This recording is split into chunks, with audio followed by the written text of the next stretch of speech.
salata od ribani cvekli, mrkve i krastavca. Danas pripremamo jednu posebnu salatu koja je idealna za zimu.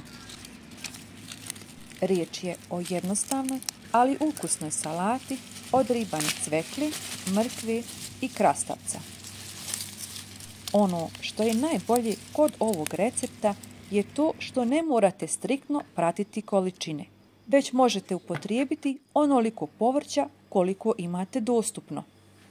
Za početak dobro operite povrće i ogulite vašu cveklu. Ja ću koristiti cveklu, mrkvu i krastavac. To imam trenutno u bašti. Možete ih naribati na krupnije ili sitnije, kako vama više odgovara, ili sjeckati kako vam odgovara.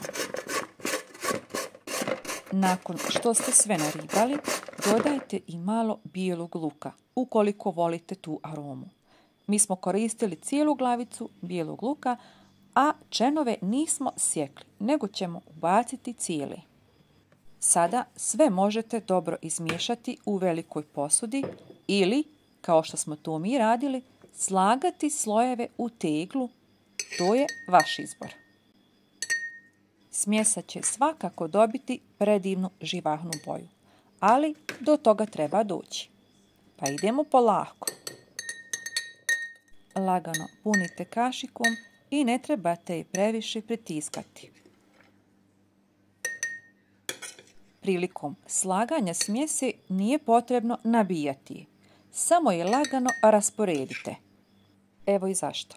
Zrak između komadića povrća pomaže ravnomjernom zagrijavanju tegli, a ako smjesu previše stisnete, smanjit ćete količinu zraka, a to može otežati prodiranju topline i ugroziti proces pasterizacije, što dovodi do veće opasnosti od kvarenja. Sa druge strane, fermentacija je prirodan proces koji se odvija uz pomoć dobrih bakterija. Iako se ovdje ne radi o klasičnoj fermentaciji kao kod kiselih krastavaca, za pravilno konzerviranje smjese je potreban prostor kako bi ocat i tekućina mogli pravilno kružiti i konzervirati sve sastojke. Ako stisnete smjesu, zrak ne može cirkulirati, a rezultat može biti neravnomjerno konzerviranje ili pak gubljenje okusa. Tako, sad kad smo napunili teglu, u svaku ćemo dodati po jednu čajnu kašičicu šećera i jednu čajnu kašičicu soli. Ove dvije stvari su ključne za postizanje savršenog okusa i dugotrajnosti. Na kraju, u svaku teglu dodajte jednu supenu kašiku 9% octa. Ocat će konzervirati salatu i dati joj prepoznatljiv kiselkasti okus. U tegle zatim sipamo vodu, polagano, da se tegla dopuni vodom svuda između povrća. Teglu nemojte puniti povrćem do vrha. Ostavite otprilike 1 do 2 cm prostora do vrha tegle.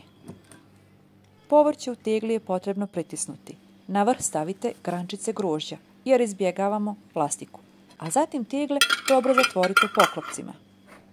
Posljednji korak je pasterizacija. U dublji lonac stavite ubrus ili krpu.